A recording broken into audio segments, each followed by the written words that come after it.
Hi everyone, and welcome back to a mini pod of Bobble, but this time we're doing it a bit different. We're at the Marketing Showcase at Bristol City, and I'm joined by James from Rupert, and James, as you already know, who's our audio specialist for BobblePod.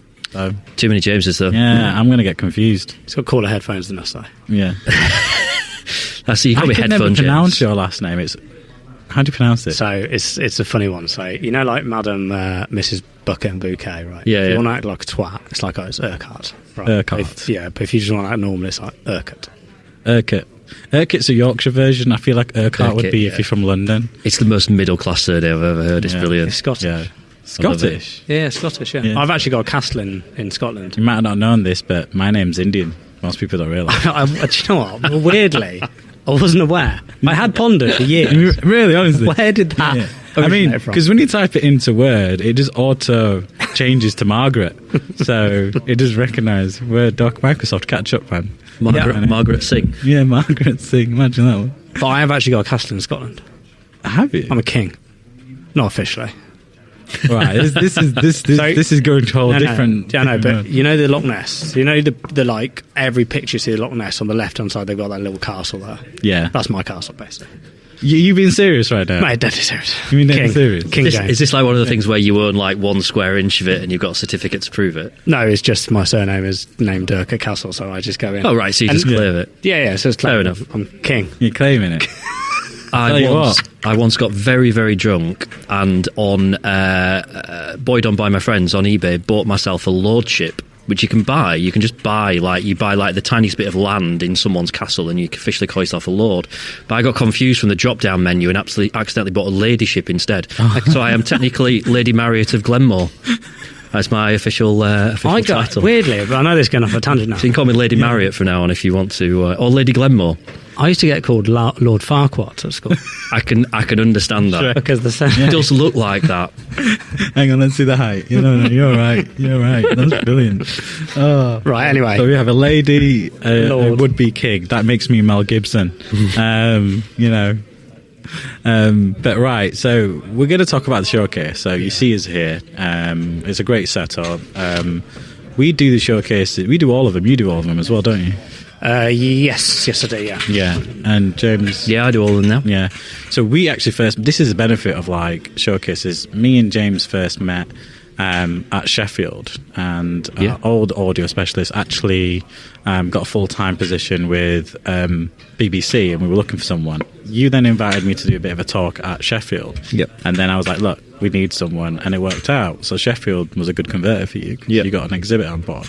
But we do it because this is our biggest lead generator. Don't tell Ashley this, because then he'll just start overcharging. Yeah. But it is one of our biggest lead generators. We do, 12 events across the UK? Yeah, there's a few. We pick up around about an average between 18 to 20 leads per event, if we average it across. So if you do that over 12 events, we're picking up between 200, 250 leads a year. And that's people coming to our stand, filling in a form to request a consultation call. Yeah, I love your stand. Yeah. We'll go into that. Yeah, we'll go into that. How about you? So, how long have you been doing the showcase now? So this year and last year will be the first, well, there'll be 2 years we've done it, every single event. So the year before that, I think in 2022, we only did like 4, but we actually picked up 2 big clients from it. So we were like, actually, there's some benefit in doing that.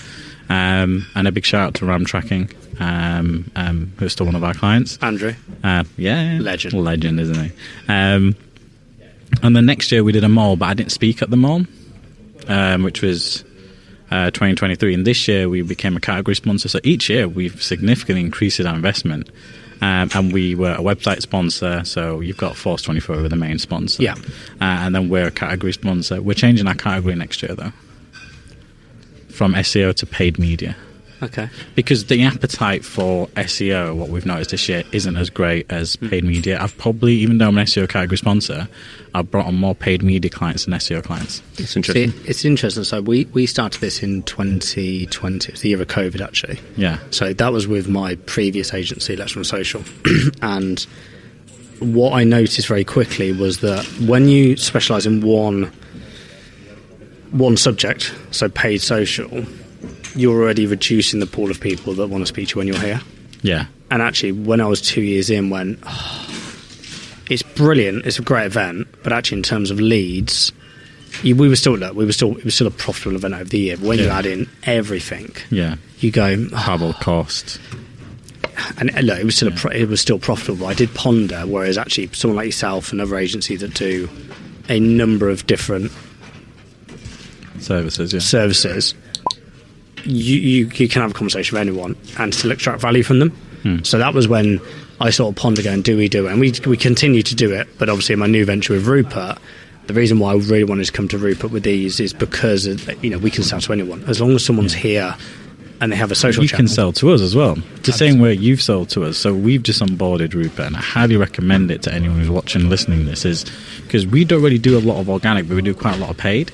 So with the paid side of things, we want to monitor the comments, and that's not really within our time frame and job spec. We got loads of people saying hi to us, by the way, because we got in early to set up. But it's monitoring messages on ads. It gets flagged up and we tell clients to respond to them, because our job is to build, strategize, deliver. For some clients, as you know, but we don't really advertise it, we do organic social form. And I've launched my personal brand, so we've onboarded Rupert now as a test for Bobble, and we're applying it now to every single client. So if a client comes on from organic search, we've done a partnership with James and Rupert, so they automatically get that onboarded. The same way we work with Lunia. Have you heard of Lunia? I haven't, no. It used to be PPC Protect. Okay. So that's ad fraud protection. So any client that comes on board, we pay a lot of money for that, and we add that on as added value. So every ad account gets protected from bot clicks. So that means more money in the ad account goes to real people, not to fake people, which means instantly when I come into an ad account, if it doesn't have something like Lunia added to it, we're actually able to, it's around about between 5 to 10% of that ad spend actually goes to a bit of bots, sometimes only up to 5%. But if 5% is maybe £1,000 spend and £100 cost per lead, that's 10 extra leads we can get per month by doing nothing. It's huge. Yeah. And if you're converting 1 in 5, it's mad. The ad protection actually across not only PPC but social in general, again, it's a worldwide issue, isn't it? These bot clicks is just massive. We were talking about stands. Your stand's different to mine because you don't really use the table or anything. You just have a digital setup. Well, we'll do some clips afterwards and we'll show you so it can go on the actual video podcast. Yours is so simplistic compared to ours. I know, but it's so good though. It's like very. You can leave yours unmanned. Well, yes, but right. So I love your stand, and there's a lot of people that have stands that like you where you give stuff away. Yeah, I'm gonna be really honest now, right? Really honest. I fucking hate giving away free shit. I literally, honestly, I watch them, and I watch them, and you're because you give away so much cool stuff. It's just the cupcakes, really.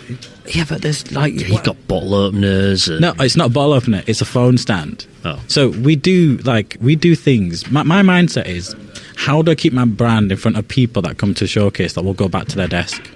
So. Basically, phone charger. Well, basically, it's multi-cable charger. Saw it today. Screen cleaner, glass cleaner, pen, and a phone stand. Literally, that's all you need. And the bulk of our merch is always the cupcakes. People come see the cupcake. They take a picture of it, tag us into social media on LinkedIn. The amount of actual social clout we get from that is great per event. Oh, it's class. Yeah. It still annoys the shit out of me. Yeah. I see it. And the worst thing is, right, the other week, I saw I don't know where were we last? Leeds. We're in Leeds, right? Leeds. I watched this lady, right, so she'd come, I was next to the guys at email banking platform, Digital, okay, so I was sat, right. So I've watched the lady, because I was at the very far left, so I've watched the good lady. She's come, and she's zigzagged across, and she's had 4 tote bags by the time she got to me, and I'm thinking, how many tote bags do you need? Yeah. There's only so many tote bags you need in life, even just around the house. Yeah. She then went to Digital, rinsed a load of their stuff, and I'm like... No, but that happened. So, look, I'm smart about this because at some places you get loads of students, don't you? And they come and rinse. Manchester and London is the worst for that. We'll go on to that. Yeah. But what I do is... Look, you have a budget per year in terms of merch. This stuff isn't cheap. I mean, we spend £200 for 100 cupcakes per event. So that adds up. You know, if you do 12 events at £200 per event, that's like £2,400 just there, right? Well, especially when you look at actually what the cost of this event is. You know, that's not part of 15%. Yeah. of So, the actual cost. And then sponsorship is separate. Getting the data access to anyone who signs up is extra. Getting on the website and all the other stuff and getting tagged in social media is extra. I swear that. What do you mean it's extra to get tagged on social media? Well, it's all included in the sponsorship package, isn't it? So I thought Ash was so when you pay, when you do category dodgy sponsorship, on there. no, when you do category sponsorship, you get. So next year we're paid media. It's like you get on the screen and you see the sponsorship name on the screens, a main sponsor, then we category sponsor. But anytime someone completes a form on the site to sign up, they can request a consultation call. Yeah, I did start that for that's really good because that adds. I totally forget that adds probably another 100 leads a year. So, question. So I tried it with Let's on Social at the end of the last year, and I know Ash was still testing it. I reckon we got out of, let's say 40, I'm just making these figures up, but it was around 40. I reckon 2, 3 we actually managed to get on a call. And that was genuinely following because he started it last year. Yeah. And we did it, and we said to him, look, it wasn't that good. I'm not going to pay per number of people coming in, but if you add it as part of my category sponsorship as unlimited, that's good. I'll take it. And we did that this year. So it worked out well because we just onboarded Culture 15. They actually signed up to have a call with us before they attended the London one at Twickenham. And I went down last week and got the deal over the line. So it works. It helps. It gets more people on the call, and we actually spread it out in terms of in our calendar if they're pre-event attendee or post-event attendee in terms of sign-up. But we use Force 24 system for that kind of stuff. So actually being here, we've invested into quite a few exhibitors, like yourself, like James, like Force 24, as well as like Steel City Marketing that attend maybe 1 or 2 a year for merch. Big up Steel City Marketing. Yeah, well, I haven't seen them. I don't have to done it this year. I think they just do the local ones. Yeah. What's interesting is it just kind of turn into a little bit of a community, doesn't it, of the people that kind of exhibit here, and everyone kind of wants to help everybody else out, even though kind of like dotted up and down the country and stuff like that. It does unlock some conversations and stuff that might be difficult to unlock otherwise. Yeah, how do you find that? Because like... I definitely think there's... what I love about the marketing community is that before I set up Let's on Social, obviously I had my data business, which was full of just absolute bellends, basically. There was a few, but it was cloak and dagger. It's a really weird industry. There's very few decent people in the data world. Just it's always been that way. Always will be. Always. Yeah. Then when I entered the marketing sphere, people actually wanted a conversation, and you'd speak to someone like yourself, and I'd go, do you know what? I don't do PPC. You can have this. Here, go speak to Manny.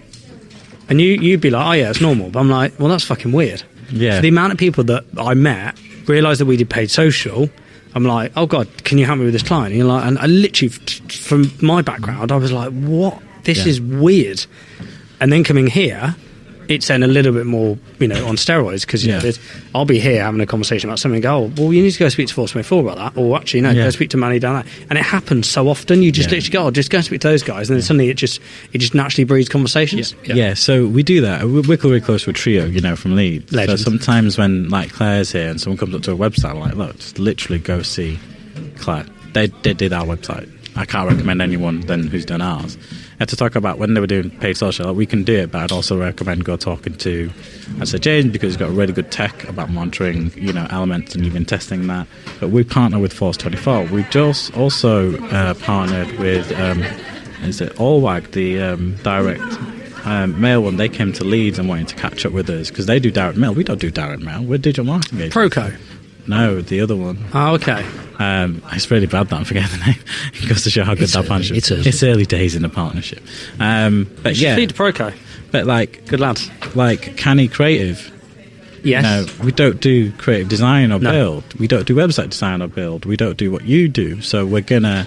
But the benefit of you is that you will now get access to 20 or 25 clients that will onboard as an agency, which will help with your data and elements, what you're doing. But...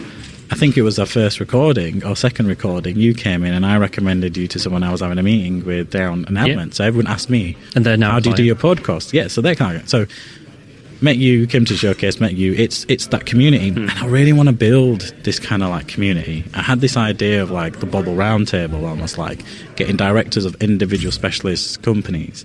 We trialed it last year, but it didn't really come to fruition. And I want to continue to build that, because you've got companies like Pimento and all in Leeds and all that kind of stuff for agencies, but they're not really collaborating. Some do, the bigger ones do, but we've got our own community here. And, you know, thanks to Ashley and Marketing Showcase, there's something we could do maybe with Ash, something to build that community. Well, I think it's something that Ash has always wanted to, because I've spoken to him about this. You know, I think when you look at, obviously Bristol's a smaller event, but when you look at the people around here coming here today, you know, let's say there's 20, 25, you've got people like Ledo, let's say there's 25 marketing agencies here. The vast majority won't be self-cannibalising just by what you do, you know, but also there's enough business for everyone. This is what I was going to say about the marketing agency world, is that like there'll be people that specialise in, let's say, just home and garden stuff, or just automotive, or actually if my client's going to get better service going to speak to them because they're automotive specialists and they do a bit of what I do, the vast majority of people will actually just pass them on, which is weird. But it means that, like Andrew Jacobs, right? Known Andrew for years. Used to buy data from me. Uses for paid social a little bit, but it's a hard mark with the Man tracking world, with the tracking world. But you know, I've just said to him, look, this won't. You just need to stop this now, Andrew. This is absurd. Like you're spending money, you just need to start focus on PPC and SEO. You know, that's where you need to. You've got them as a client now. Yeah. So we do a lot of their link building and technical SEO support. Great lad. Sorry. Yeah. I'm distracted by there's a guy here from a place that sells banners, and his banners collapsed about 5 times now. I mean, it shouldn't be funny. I've actually seen it. It's fallen on about 4 people. It's just about it's going to go again. Isn't so here's a good question, right? Here, I know we've got off a tangent now. So if you sell banners, right? You want to come with your best banner. You've got to come with your best banner, in here. Yeah. Right, I mean, that's why I like that standout. You know, get noticed. Which one? It's really, really good over there.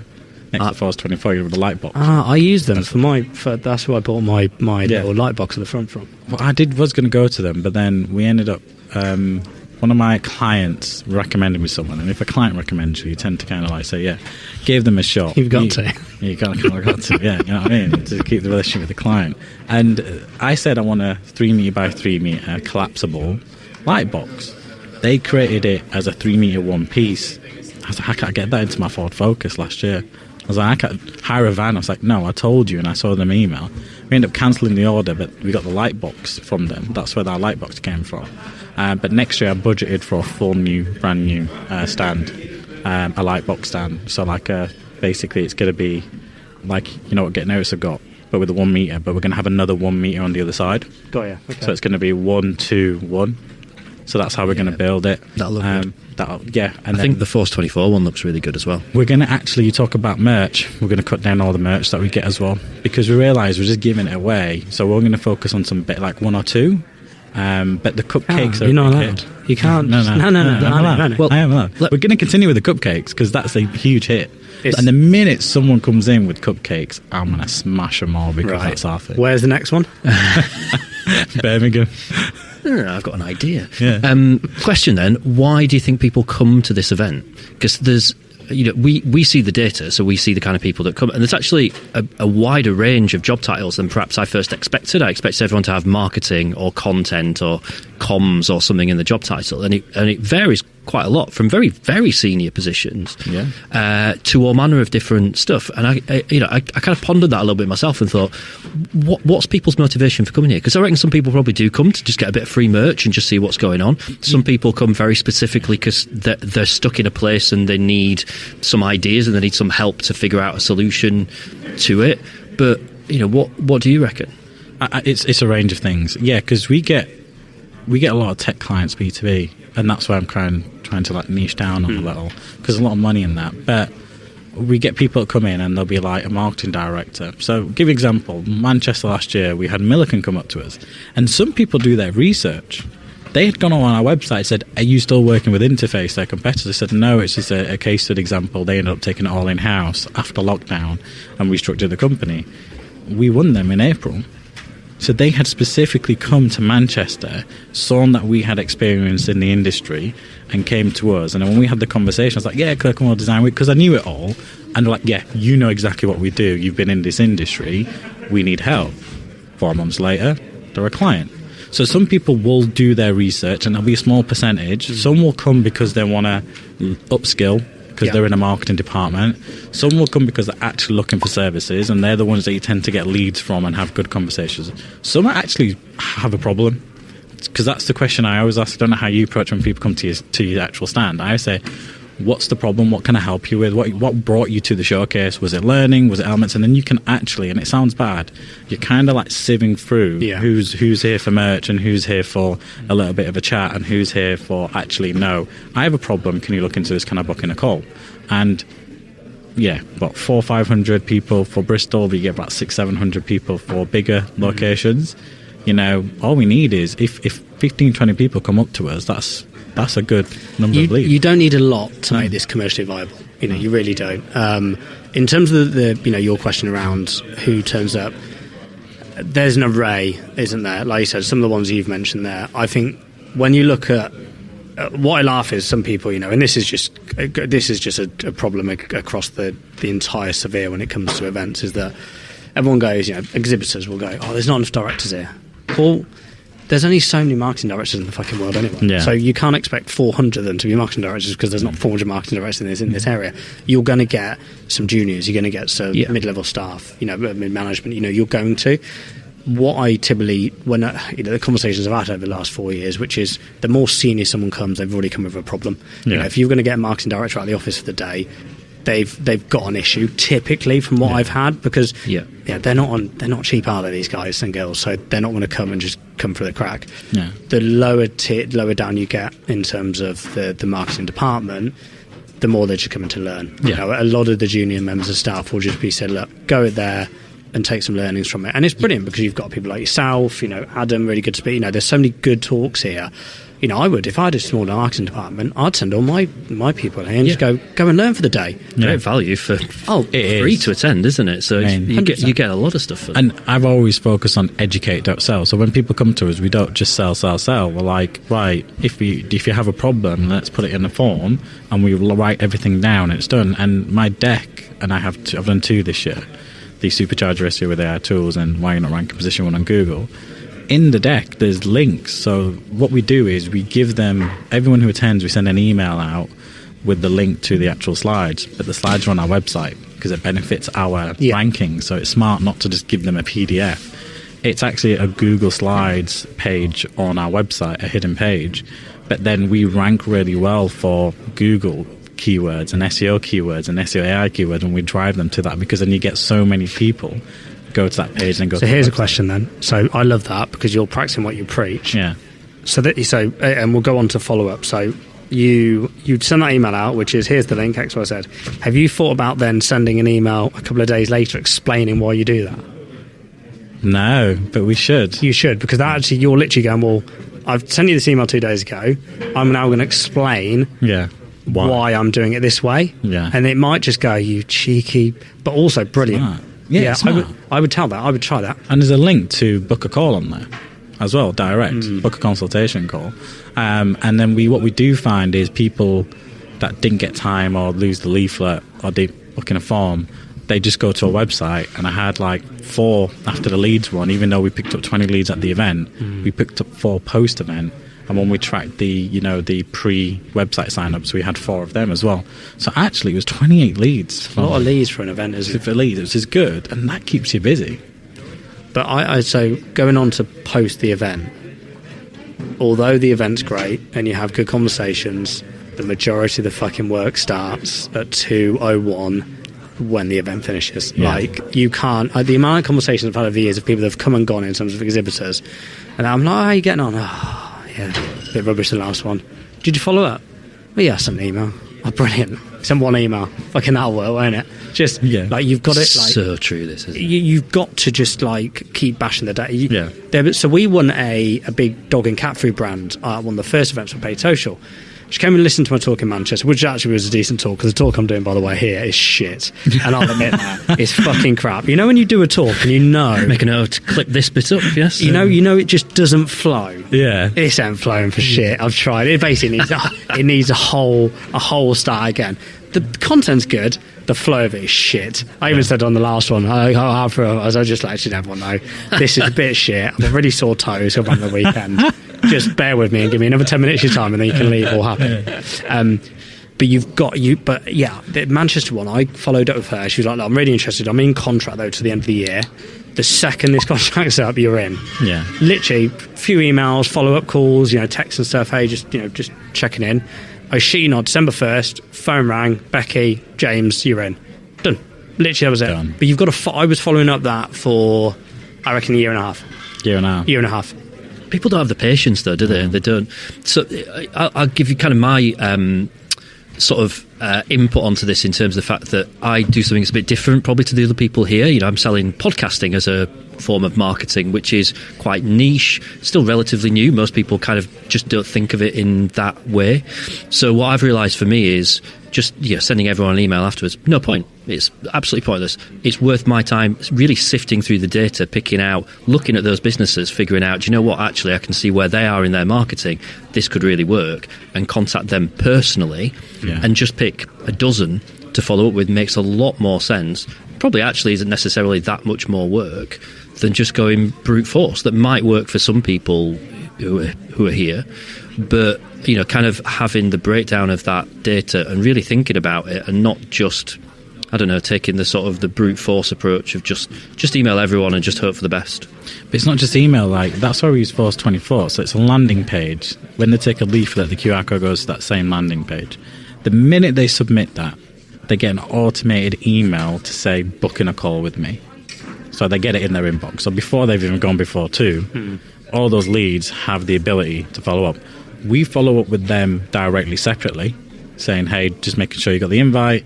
And then what I start seeing is calls get booked in. And, we know they're coming through. Then we have a full email process of what happens. Well, I'm going to add the one that you told me to do now, why I send people to the slides. It's a good idea, that. It's always soft email. It's not, hey, it's like, thanks for those that attended. If you missed out, here's the link to the slides. If you haven't watched the talk, here's a pre-recorded version of YouTube. Listen to the Bobble Pod, sign up to Mr. Bobble, book in a consultation call. If you liked what we had to say, if you didn't get a chance, here's the link. And then we follow up. So we do quite a bit on that. And it is the follow-up, because you can't just expect to convert there and there at the event. People are busy, they forget. They've talked to so many different brands and exhibitors, and they've had a lot of information, and everyone's going to hound them. So you've got to be careful in terms of how you approach them. Oh, it's hilarious. So I had an issue with, I've been looking at the open rates for all the data this year, and they've not been great. And I'm like, what's going on? But figured it out. And what I love, again, the first email that I send tomorrow will be about a 45-55% open rate, give or take. Yeah. It will just reduce. So I send 6 emails every day. So the first email I send, which is, look, here's a talk, here's a YouTube link to, if you've missed the talk, brilliant, here you go. If you want the slides, the deck, go to the landing page and book one in. If you want to book in a demo, book one in. But I also, for the next 5 days, I'm going to send you a stat every day of why I think that you should be looking at your social media comments, or at least potentially get more value from them. So I'll just send them a stat every day. Yeah. Just one stat. But even that, even though it's not intrusive, because you're not going, hey, do you want to call?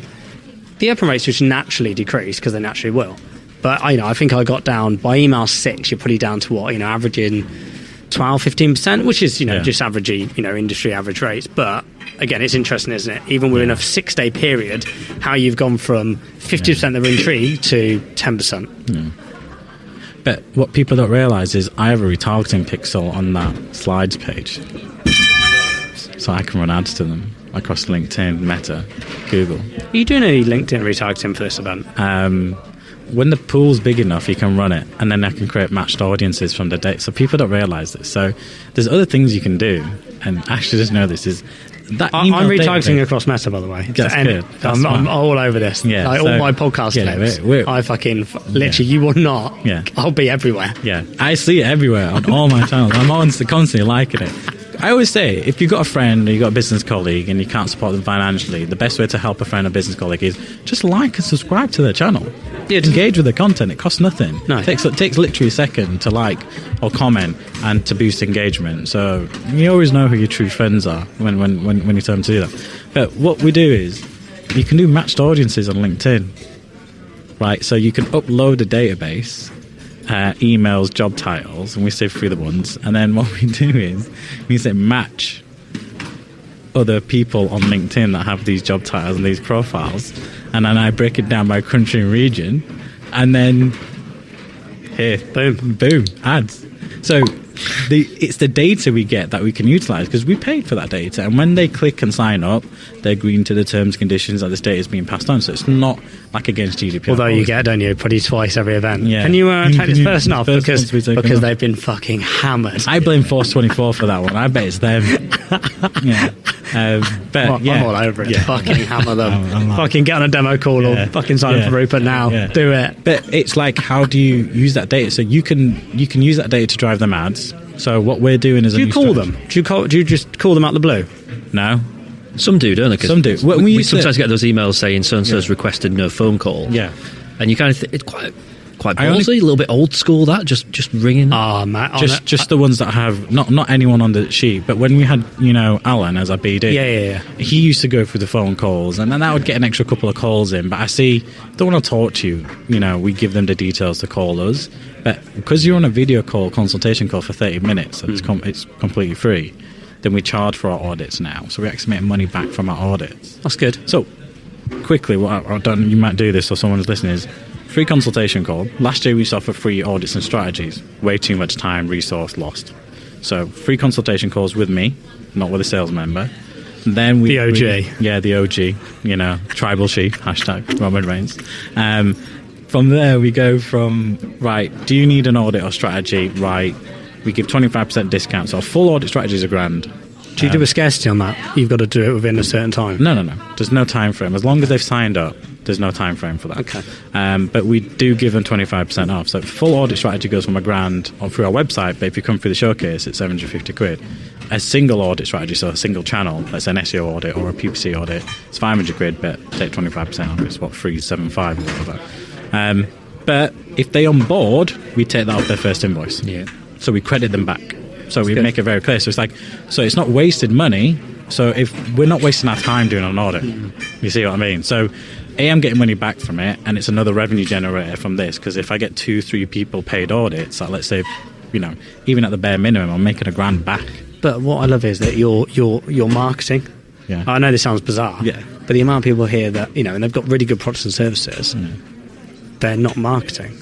Like, I know this seems fucking nuts, but they're not actually marketing themselves.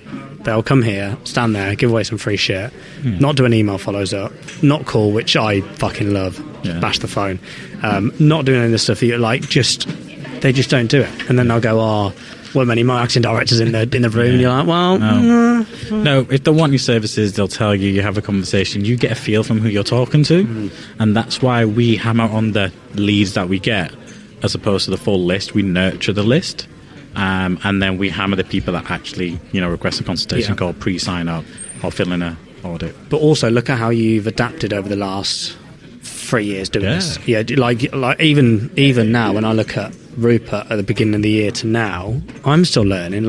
Although this is a really cheap product, what I've learned over the last probably 2 weeks is, actually, although this was a SaaS play, people still need to see it in action.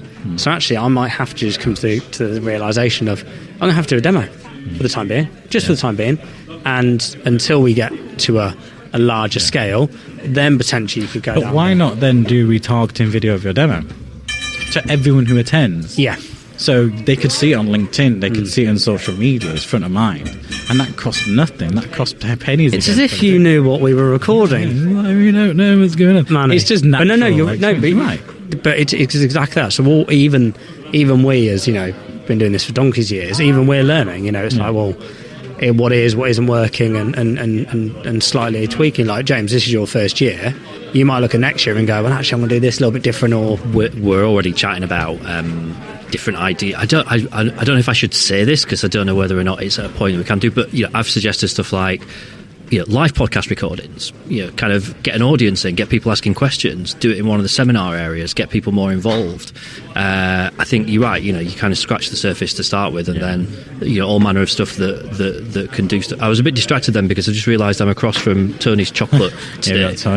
This is the best positioning for the they need Rupert ever. Just want to let you know. Yeah. James, I want to ask you a question on what you said before, because you said that you love hammering the phone calls. I'm interested in what kind of reaction you get, because if someone rings me saying I'm just ringing about such and such, and I'll go, get off the phone right now, I did not ask you to ring me, why on earth are you ringing me? I am the rudest person in the world when I get phone calls out of the blue. It's just like ADHD thing. Yeah, no, I get it, and some people will not be happy to receive a call. Like, do you want to make that really But some clear? people are really into it. Yeah. Wow. Like when I had a very large sales team, I always used to say to the lads, it's like dating. You can go to a bar and you can ask 10 girls if they want a drink. One will say yes eventually. Just keep going. How are they not all saying yes? They all say yes and be like, thanks for the drink. You should see the lads who used to work for us. Just shout out to Jason. His probably conversion rate is 9 in 10. But no, it's some will be up for a conversation, especially ones like this where they've been to the event. And also, what's lovely about the data that we get is you can see what they're interested in. So, is it social? Is it PPC? Is it And so look, you're at the event. We haven't booked him for a demo, maybe. I haven't actually done this yet for Rupert, but when I was here in a different at a different place, and it worked. We got some really good leads. Wow. But like that dog and cat food brand, if I'd have just left that and didn't keep calling her, it would have she'd have forgotten about me. Yeah, just naturally. It just feels old school, doesn't it? And in a way, I guess that's kind of great. It's making me feel just really antisocial. I even have my phone set to not allow callers that I haven't got saved in my phone book. Really? Really? Mate. How can the bank get amount of people that end up? At least you can't want to speak. At least you can't get scammed. Can't get scammed. If I've not got you saved in my phone book, I probably don't want to speak to you. That's what my voicemail message says. Snail mail still works. I always say if it's not on my calendar, the event or meeting or social engagement doesn't exist. So if someone says, why are you not here? I thought you were going to come to this function. I was like, it's not on my calendar, so it doesn't exist to me. Have you got a calendar link? Oh, this podcast recording wasn't in our calendar, though. No, but it was. This podcast doesn't exist. We discussed it though, and we even had a discussion saying we are going to do it, and we all naturally turned up first. So just quickly, my life has changed. Right, so I set up a calendar link last weekend. So I was like, are you on a 365? No, because you get a free booking link. We use that. So just quickly, I was told after that it's the same on Google, all right? But look, just fucking. All right, sorry everyone. Changed my life. People can have booking calls. Yeah, I'm booked till now the 10th of November. It's good though, mate. It's unbelievable. But that's why we do the free consultation call, because it's just booking a call. Yeah, mate. And what we do is the day before we follow up saying, "Are you still attending this call? Yes or no?" Yeah. And then it's like, "Oh no, I need to reschedule." All right, go into this link, reschedule it, and it puts it back in. Oh, different. It's changed my game. Normally, I'm like, what dates are good for you? What date? You go. Send them a booking link, man. But I didn't let them pick a time that's convenient for them, because you're not forcing it. And trust me, if they really want it, they'll book in the call. Well, that's the thing. So I used to, when someone sent me a link, I'll be honest, I was like, fuck off. I'm not booking the link. You want to speak to me, we'll get it booked in. I'm now an absolute advocate of this. I am holding my hands up and going, sorry everyone, Calendly, all these love the booking is actually all right. You got it, because it's awesome. It's just instant for them. They can then look at it. They'll see when they're free in their calendar. I give specific set times for calls as well. Yeah. So I block out times in calendars for people to have, like on a Thursday, Wednesday afternoon calls, or they can book it in between. But that's where diary management becomes key, and that's why I have executive assistant office manager, because then it's sometimes when you're traveling to a client, and it's happened before, someone's booked in a free consultation call, and it only gives me 15 minutes to get to the side of Leeds, which I need 30 minutes for. And I'm like, I'm not going to get there. To be fair, I hadn't put this in my diary, and I had 4 calls today, so I was like, fuck. Dope. Yeah, not good. No, it's good. So there you go. It's been good, so hopefully you've learned from that. Not a lot. It's been more of just sharing our experiences. It's been good. But I've been wanting to get on a podcast with you for a while. We'll do a proper... We need to do a proper one, not at the... showcase set up. But no, thanks James for setting this up for us. Thanks sir. Thanks everyone. We'll send this one out to everyone. We'll tag everyone in. I think we've got enough clips from this one to have a bit of banter with as well. And if you're down at showcases, come see us, even if it's just for the free cupcakes or the really shit talk by James from Rupert. Yeah. 10, Lower your expectation. 10:20 if you want to get bored to shit. Are you first? Yeah. I'm 20 past 12. I need your Everyone's clicker. hungry by that. Don't even get me started on Speaker of the Year stuff this year. I mean, I was winning that, and they cancelled it, and I won it last year. No, Ash stopped it because I was so far ahead in terms of the rankings. They said, look, we're going to have to stop this now. Hashtag fake news. Yes. Right, thanks, Cheers, guys. guys. Take care. All right, take care. Bye.